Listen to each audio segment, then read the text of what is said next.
Welcome to the Economics of Me podcast.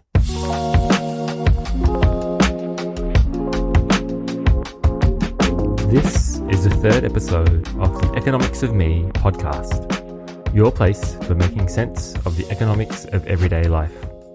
Born out of my own learning, our mission is to simplify concepts, economics, and business, bringing it all back to first principles and what it means to you.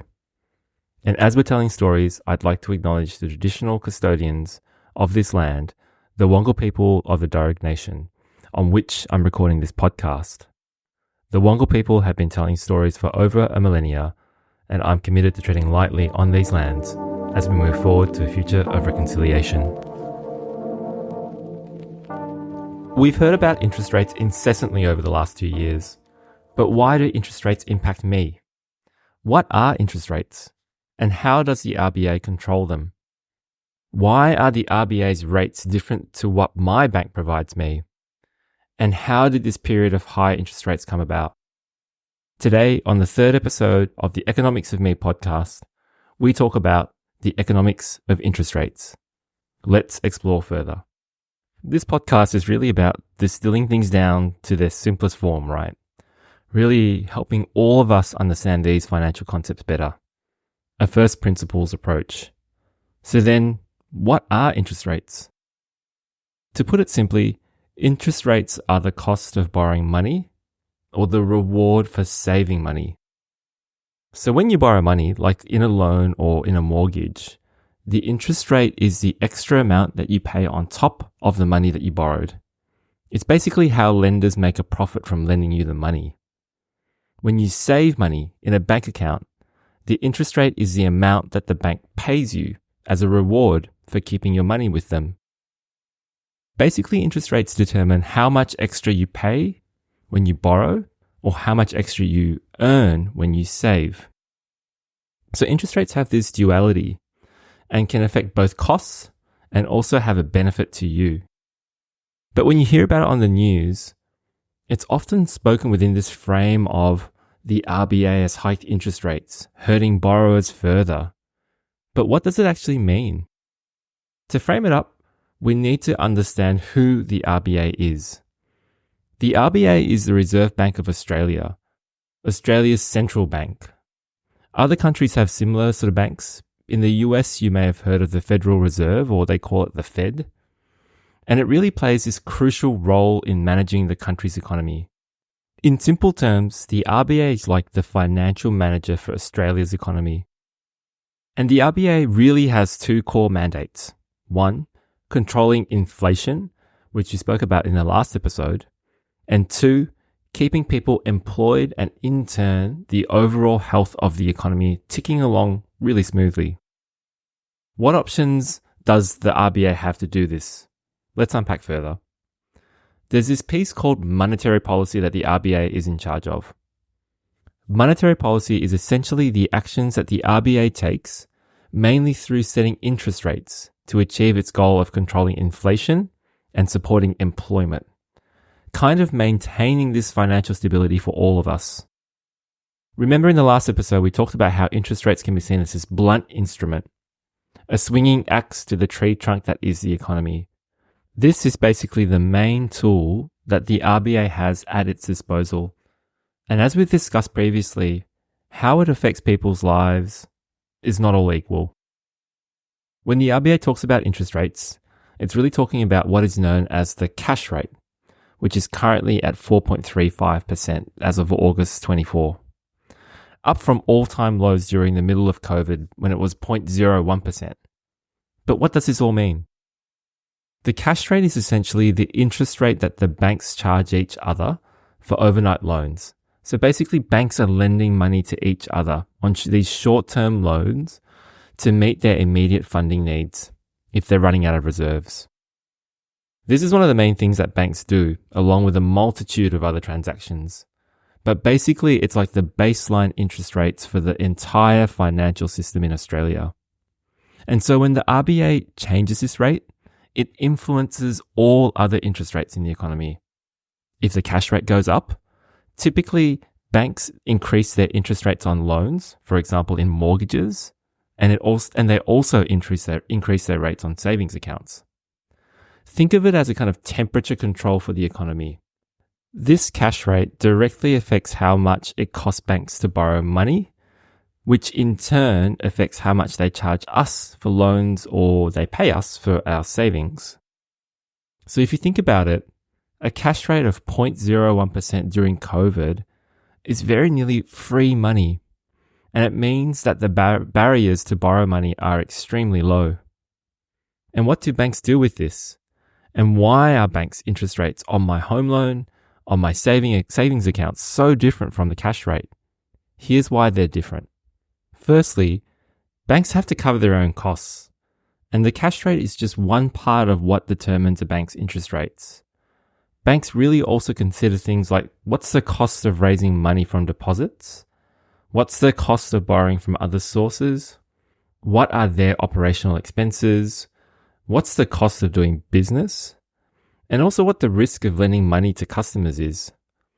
If the bank thinks that there's a higher risk that someone won't pay back a loan, they might charge a higher interest rate to cover that risk. It's a kind of risk management strategy. And next, competition plays a really big role. Banks want to attract customers, right? And so they set their interest rates based on what other banks are offering. If one bank lowers its mortgage rate, others might follow suit to stay competitive. And finally, there's profit. Banks are businesses after all, and they set interest rates in a way that helps them to make a profit. And so in short, the cash rate is set by the RBA is really kind of this guideline. But what rates your bank charges you is a mix of economics, of business strategy, and a little bit of competition. This is how banks make their money. It's fascinating, right? And no wonder banks as institutions have been around for so long and have these marble-lined foyers in their office buildings. It's just so easy to make money this way. A 4.35 cash rate is then 6.5% to many a homeowner on their mortgage. And if you think about it, these mortgages span 20 to 30 years. That's a heap of interest payments. You can see why that understanding this is really important, especially when we want to be more intentional with your own money. And more in this episode when we think about this idea of mortgages and we deep dive further into that. We've landed in this period of high inflation and had this blunt instrument of interest rates at their highest level for over a decade, trying its hardest to tamper down or slow down the economy.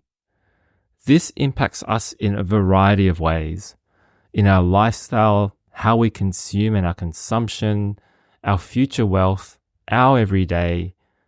So where to from here? So currently the RBA is walking this tightrope of raising or keeping interest rates as they are, which is 4.35%, to bring down inflation without really adversely affecting the economy and jobs reducing. From 2022 to now, we've gone from 0.1% to where we are now. And that's a really steep hockey stick incline that we can all feel. But there's a reason for this blunt instrument. This axe to the tree trunk that is the economy. Remember that we're trying to tamper down inflation. But why does the RBA target an inflation band of 2 to 3%?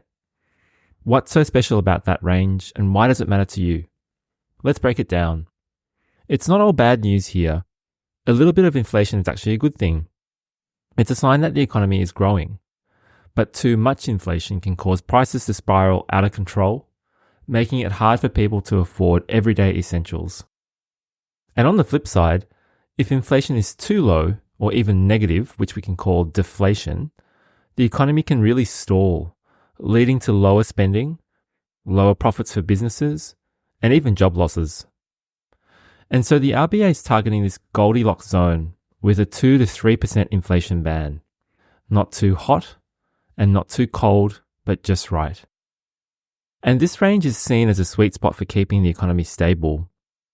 At between 2 to 3%, inflation is low enough that prices aren't running too far away from us, but it's also high enough to encourage spending and investment. And this balance helps businesses plan for the future. It also supports job creation. and it ensures that wages can kind of grow without being eaten up by rapidly rising prices. But why not aim for 0% inflation? Wouldn't that be better? The thing is, a little bit of inflation actually helps grease the wheels of the economy. It encourages people to spend, to invest, rather than to hoard money, which drives economic growth. If you think about it this way, when inflation is so low or near zero, the demand side of the economy largely does not exist. And what people start to think is that it's easier for me to hold onto my money rather than to spend it or to put it into any sort of investments. Which, when inflation is near zero, it essentially keeps your money in stasis. And so this risk-reward balance here is very much in favor of high conservatism. And so having this sort of Goldilocks zone, it gives businesses the confidence to raise prices modestly, which can lead to higher wages and also higher profits. By keeping inflation within this range, the RBA is also trying to make sure that the economy doesn't swing wildly from boom to bust. So kind of managing this pendulum swing that the economy is, swinging it smoothly from side to side. And this stability is crucial for long-term planning. For example, when you're saving for a house, when you want to invest in a business, or simply just budgeting for your family, it helps everyone from big companies and to everyday Australians plan with a bit more certainty. So the RBA's 2 to 3% inflation target is all about balance. It's about fostering steady economic growth, keeping prices stable, and ensuring that everyone from businesses to consumers, or us, can plan for the future without any nasty surprises. I think we can all attest that a sense of balance in our financial life promotes balance in other parts of our lives too. And so where are we now? As I said, we've come from this 0.1% cash rate to now 4.35% in the last 1.5 to 2 years. 13 consecutive rate hike cycles. We've seen constant headlines on this where economic news is talked about more in the news cycle. Whilst these headlines can scream fear-mongering, and that's probably saying more about the state of financial news in Australia rather than anything else, underneath all of this, there is the reality. Remember how I talked about how rates influence and impact people in society differently? 13 successive rate hikes means a lot of different things to a lot of different people. For those that are asset rich, with little to no debt, and I don't want to get into a generational slangy match here, but mainly it's older cohorts of Australians, it can mean that money you have or have invested, for example in bonds or in savings, they earn interest, and you get ahead in this environment. For those that have mortgages, and that's a lot of us, about 40% of us in Australia, the cost of holding onto your home increases, reducing your ability to use your money for other things, your lifestyle, on each other, to kind of nourish yourself. And for those on the middle and those on the economic edges, things just became and are becoming considerably harder. The mental health impacts here can't be discounted. How much harder can things get? So we need to bring it back to fundamentals again when we're talking about the economics of interest rates.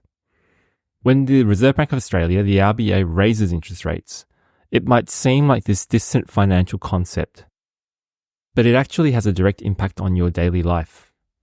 If you have a mortgage, which again, a lot of us do, higher interest rates mean that it can be more expensive to pay down your mortgage or to hold onto your home. And for renters, higher interest rates can also push up your rents as landlords pass on their increased mortgage costs. But it doesn't stop there. Higher interest rates means that borrowing is also more expensive across the board. Thinking about getting a new car or a personal loan, those will cost more too. Beyond your day-to-day spending, the economics of interest rates also influences your long-term financial decisions. We talked about this in the inflation episode. When borrowing costs rise, it can be harder to justify taking out a mortgage or for a future home or for starting a business, slowing down your financial plans and your personal future. The wider impacts of high interest rates can't be discounted. The RBA is treading this real fine line of slowing down economic growth as both consumers, us, and businesses pull back on spending whilst balancing increasing unemployment. As there's fewer job opportunities and slower wage growth, this can also affect your career prospects and also the overall financial health of the community that you live in. And so the economics of interest rates is not just something that affects bankers or big businesses. It's not just this lofty financial speak. It's something that touches almost every part of your financial life, both now and in the future. It changes how much you pay for loans, how much you save, and even how secure your job might feel. These economic decisions shape the world around you. And so the economics of interest rates are not just numbers on a screen. It's real money out of your pocket today and a different financial landscape for you and your future. So what does your future look like now? Thank you so much for listening. I really appreciate your time. If you've enjoyed the first few episodes and feel compelled to subscribe, that would really help our little channel. In the next episode, we'll talk about mortgages and its role in the economics that inform your everyday life. You can find the Economics of Me podcast anywhere you listen to your podcasts.